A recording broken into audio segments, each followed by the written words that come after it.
क्या आप कभी सोच सकते हैं कि कोई मरे हुए आदमी की लाश से एक स्पोर्टिंग इक्विपमेंट बन सकता है? और आजकल का एक फेमस एक्सप्रेशन जो हम अपनी सडननेस और सरप्राइज एक्सप्रेस करने के लिए इस्तेमाल करते हैं, वो कई साल पहले से इस्तेमाल में आ चुका था। इस दुनिया में सालों से कई तरह की अजीब और गरीब घटनाएं घट चुकी हैं, जिसमें से कुछ तो हमें देखने को भी मिलते हैं। इन चीज़ों के बारे में सुनने या देखने के बाद शायद हम इन पर विश्वास ना कर पाए, शायद हमें ये चीज़ें काफ़ी ज़्यादा ऑकवर्ड लगे, लेकिन सच है। और ऐसी ही कुछ बातों को हम तथ्य या फिर फैक्ट्स के नाम से जानते हैं। और आज हम इन्हीं कुछ तथ्यों के बारे में आपको ज्ञात करवाएंगे और इनकी रहस्य भरी दुनिया से आपको मिलवाएंगे। So bonjour guys, welcome to our latest channel E-Focus, focusing on relevant, interesting and mysterious facts। तो आप सभी अपनी कुर्सियों की पेटियां बांध लीजिए, क्योंकि आज हम सफर करने वाले हैं एक ऐसी ही रहस्य भरी दुनिया में। So get set go। Number 13। अगर आप नीदरलैंड्स में मरते हो तो कोई आपके लिए एक बेहद ही सुंदर कविता लिखेगा और आपके फ्यूनरल में उसको रिसाइट करेगा। क्यों? सुन के अजीब लगा ना, लेकिन यही सच्चाई है। उनके लिए शायद कोई वैसा अपना नहीं होता, जो बहुत ही अकेले होते हैं और बिना किसी की प्रोक्लेमेशन से ही इस दुनिया से गुजर जाते हैं। उनके लिए एक आदमी ऐसा होता है जो उनके फ्यूनरल में पे आता है, एक कवि। इन लोनली फ्यूनरल्स को मद्देनज़र रखते हुए इनके देश ने एक लोनली फ्यूनरल पोएम नाम की एक प्रथा शुरुआत की, जिसमें कुछ कवियाँ इन गुजर चुके लोगों के बारे में रिसर्च करते हैं और उनके सम्मान में एवं याद में एक कविता लिखते हैं और उनके फ्यूनरल में उनके लिए रिसाइट करते हैं। इसकी शुरुआत आम्स्टरडम के एक छोटे से प्रोजेक्ट के रूप में हुई और आज ये पूरे नीदरलैंड्स में मशहूर है। नंबर 12। क्या आपको याद है कि इस वीडियो के शुरुआत में मैंने आपको एक ऐसे वर्ड के बारे में बोला था जो बहुत सालों से इस्तेमाल में होता आ रहा है? और दोस्तों, वो वर्ड और कोई नहीं बल्कि OMG है। यस दोस्तों, OMG। वो WW1 का बात है, जब यूरोप इस युद्ध में था और दूसरे मशहूर वर्ल्ड पावर्स जैसे कि ब्रिटेन अपने ताकतों को जुटा रहे थे। एक मशहूर रॉयल नेवी के ब्रिटिश एडमायरल, जो उस वक्त तक रिटायर हो चुके थे, 1917 की बात है, उन्होंने कुछ अपने डेली हेडलाइंस विंस्टन चर्चिल को लिखे उनके साथ शेयर करने के लिए। उनमें से कुछ इतने मज़ेदार थे कि वो पढ़कर सभी बहुत ज़्यादा एक्साइटेड हो चुके थे, और उन्हीं में से एक था OMG। नंबर 11। क्या आपको पता है कि हमारे अर्थ के कॉन्टिनेंटल प्लेट्स जिस रेट से ड्रिफ्ट करते हैं, वही सेम रेट से हमारे नाखून भी बढ़ते हैं? जी हाँ, जो कि एक हफ्ते में 1 मिलीमीटर का मूवमेंट होता है। आपको ये तो मालूम ही होगा कि अर्थ के टेक्टोनिक प्लेट्स जो सारे कंटिनेंट्स को डिवाइड करते हैं, वो ड्रिफ्ट करते हैं एक हीट प्रोडक्शन की वजह से, जो इन प्लेटों को अर्थ के कोर से ठेलते हुए सरफेस तक ले जाती है। और इसी सेम प्रक्रिया की वजह से अर्थक्वेक्स और वॉल्केनिक एक्टिविटीज़ भी होते हैं। जिस रेट से वो मूवमेंट करते हैं, उसी की वजह से ये प्लेट्स हर साल 2 से 3 इंच तक। नंबर 10। एक रिसर्च के मुताबिक इस दुनिया के सारे ब्लू आइड या नीली आंखों वाले लोग एक दूसरे से रिलेटेड हैं, या फिर कम से कम वो एक ही एंसेस्ट्रल जनरेशन शेयर करते हैं। कुछ ब्लू आइड इंडिविजुअल्स जो टर्की, जॉर्डन और इंडिया से बिलोंग करते हैं, उनके DNA को टेस्ट करने के बाद कुछ डैनिश रिसर्चर्स ने ये ढूंढ निकाला कि उन सभी के आई कलर के लिए उनके पास आइडेंटिकल जीन सीक्वेंस है। वो ये विश्वास करते हैं कि ये ट्रेट एक सिंगल इंडिविजुअल से ही आया है, जिसको वो इस ट्रेट के फाउंडर मानते हैं। इस फाउंडर के जीन्स पिछले 6000 से 10,000 सालों के बीच में म्यूटेंट हुए थे। इसके पहले सभी के ब्राउन आइज के वेराइंग शेड्स होते। नंबर 9। अब ये फैक्ट जानने के बाद आप अपने आप को एक इंडियन मानने में बेहद ही गर्व करेंगे।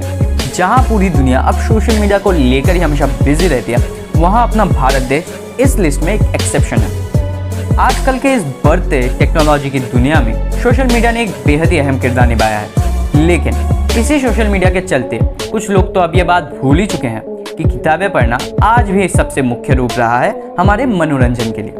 2017 की एक स्टडी के मुताबिक एक एवरेज इंडियन हर हफ्ते 10 घंटा और 42 मिनट बिताता है सिर्फ किताबें पढ़ने में। आप चाहे तो इसे अमेरिका के 5 घंटे और 42 मिनट के साथ तुलना करके देख सकते हैं। कुछ दूसरे देश जो इस लिस्ट में टॉप 5 पोजीशन पे आते हैं वो हैं थाईलैंड, चाइना, फिलीपींस और इजिप्ट। नंबर 8, आपको ये बात जानकर बेहद ही हैरानी होगी कि नेदरलैंड्स एक इतना सुरक्षित देश बन चुका है कि यहाँ के जेल भरने के लिए मुजरिमों को आयात किया जाता है। नेदरलैंड्स 2004 से एक अच्छा खासा क्राइम ड्रॉप एक्सपीरियंस करता आया है और एक इतना सेफ कंट्री बन चुका है कि यहाँ के जेल एक के बाद एक बंद होते गए, लेकिन इसकी वजह से जेल में काम कर रहे लोगों की तनख्वाह कम होती गई और इसकी भरपाई करने के लिए इस देश ने दूसरे देशों के कैदियों को अपने जेलों में आयात करना शुरू कर दिया, जहां पर 2015 में इन्होंने नॉर्वे से कुल 242 कैदियों को आयात किया था। नंबर 7, क्या आपको पता है कि हमारा एक बहुत ही फेवरेट सॉफ्ट ड्रिंक यानी कि कोका कोला या फिर कोक ने एक बार पूरे टाउन को डिप्रेशन से बचा लिया था? जी हाँ, आपने बिल्कुल सही सुना। द ग्रेट डिप्रेशन के बाद जब क्विंसी, फ्लोरिडा इस इकोनॉमिक डिसबैलेंस से वापस रिकवरी करने में लगी थी, तब वहाँ के एक ट्रस्टेड लोकल बैंकर ने सभी से ये अर्ज किया कि कोई चाहे तो कोका कोला स्टॉक्स में इन्वेस्ट कर सकता है और उन्हें $19 शेयर्स में बेच सकता है। बहुत लोगों ने यहाँ पर इन्वेस्ट किया और बाद में जब ये कंपनी के स्टॉक्स फ्लरिश कर गए तब दूसरे लोगों ने भी इसको फॉलो किया।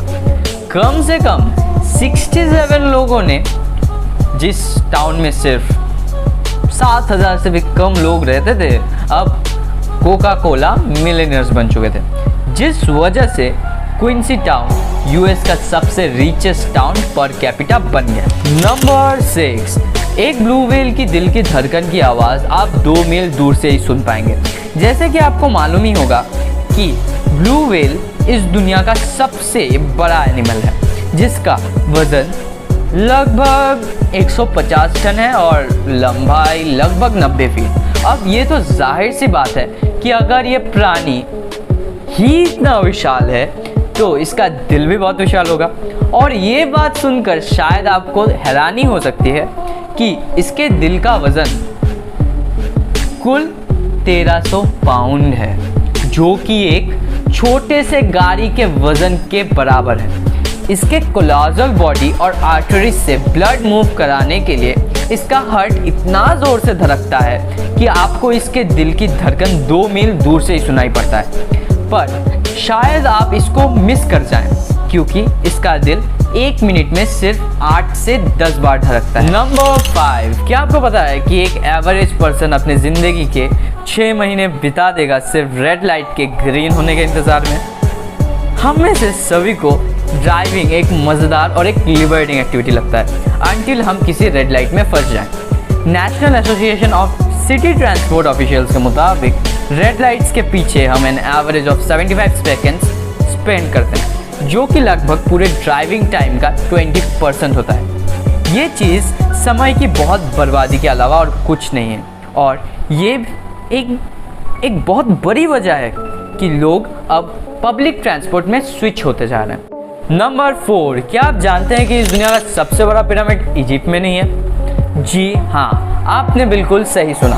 द ग्रेट पिरामिड ऑफ कोलुला, जो कि कोलुला प्यूबला मैक्सिको में स्थित है, इस दुनिया का सबसे बड़ा पिरामिड है, जिसके बेस का size the great pyramid of Giza से 4 गुना बड़ा है और साथ ही इस पिरामिड को आज तक का सबसे बड़ा मॉन्यूमेंट भी माना गया है।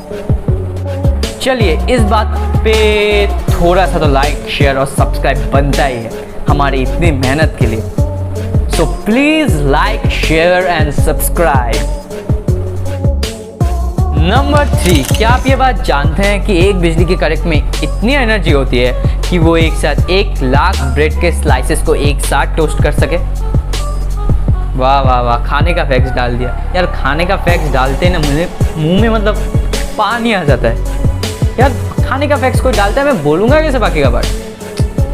जोक्स अपार्ट, अगर हम माने कि एक बिजली की करंट में 5 बिलियन जूल्स ऑफ एनर्जी से भी ज़्यादा एनर्जी हो, तो एक एवरेज 1000 वाट का 2 स्लाइस टोस्टर सिर्फ एक बिजली के स्ट्राइक से ही 84,000 मिनट तक चलता रहेगा। और इतना टाइम काफ़ी रहता है, इतना टाइम बहुत ज़्यादा काफ़ी होता है 1 लाख ब्रेड बैगल्स या फिर इंग्लिश मफिन्स टोस्ट करने के लिए, जो भी आपको पसंद है। वैसे मुझे तो टोस्ट ही पसंद है, bread toast.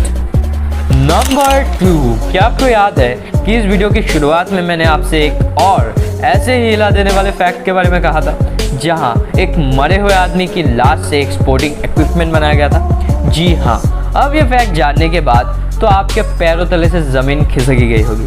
Steady add Hedrick 1950s में इन्होंने फ्रिस्बी का आविष्कार किया था और 1970s में इन्होंने डिस्क गोल्फ नामक एक खेल को बनाया था। वो फ्रिस्बी के लिए ही जीते थे। उनकी वाइफ ने एक बार कहा था, जो कि एक बहुत बड़े क्लासिक अमेरिकन टॉयज़ के इन्वेंटर थे। जब हेड्रिक की 2002 में मौत हो गई थी तो उनके मरने से पहले उनकी ये एक आखिरी ख्वाहिश थी कि उनके अस्थियों को एक फ्रिस्बी में बना दिया जाए। उनके बेटे का कहना है कि ये उनके पापा की ख्वाहिश थी, जो वो उनके मौत के बाद उनके साथ खेलते हैं और कभी कभी तो एक्सीडेंटली किसी के छत में जाकर भी अटक जाते हैं। नंबर 1, तो चलिए अब हम बढ़ते हैं हमारी इस पूरे फैक्ट जर्नी के सबसे रोमांचक, इंटरेस्टिंग और चौंका देने वाली end of course the last fact की ओर। हम सब जानते हैं कि हंसना या फिर हंसाना हमारे ज़िंदगी के लिए, हमारे सोच के लिए, हमारे हेल्थ के लिए कितना अच्छा है। लेकिन क्या आप सोच सकते हैं कि इस दुनिया में कुछ लोगों को इसी हंसी या फिर खुश रहने से डर लगता है। ये बात सुनकर ज़रूर आपका दिमाग घूम गया होगा, लेकिन यही सच्चाई है। और इसी हंसने से या खुश रहने से लगने वाले डर को एक बीमारी के रूप में देखा गया है, जिसका नाम है केरोफोबिया। ये वर्ड एक ग्रीक वर्ड केरो से आता है, जिसका मतलब है टू रिजॉइस। लोग जो केरोफोबिया के शिकार हैं वो ऐसा कोई भी काम करने से बहुत ज़्यादा डरते हैं जिनसे उनको खुशी मिले, जैसे कि कोई भी फन एक्टिविटीज़ में पार्टिसिपेट ना करना और ऐसे अपॉर्चुनिटीज़ को रिजेक्ट कर देना जो कि शायद पॉजिटिव आउटकम्स लाए। इस तरह की एंजाइटी या डिसऑर्डर को ऐसे दवाई से ट्रीट करना चाहिए जो हंसी से भी ज़्यादा कारगर हो, जैसे एक्स्ट्रा प्यार और थेरेपी इन पेशेंट्स को देकर। सो हे गाइस, वी होप कि आप सभी को हमारे साथ इस रोमांचक फैक्ट्स की दुनिया की सफर करके बहुत मजा आया होगा और शायद कुछ नए और अननोन फैक्ट्स के बारे में जानने को भी मिला होगा। So if you like our video then please like the video, share it more and more with everybody, ताकि वो भी हमारे इस जर्नी का एक हिस्सा बन सके। एंड प्लीज हमारे इस ब्रांड न्यू चैनल ई फोकस को सब्सक्राइब कर दीजिए, क्योंकि हम ऐसे कमाल के कंटेंट्स डालते रहेंगे। So thanks for watching, stay tune, stay safe and मेरा प्यारा सायोनारा।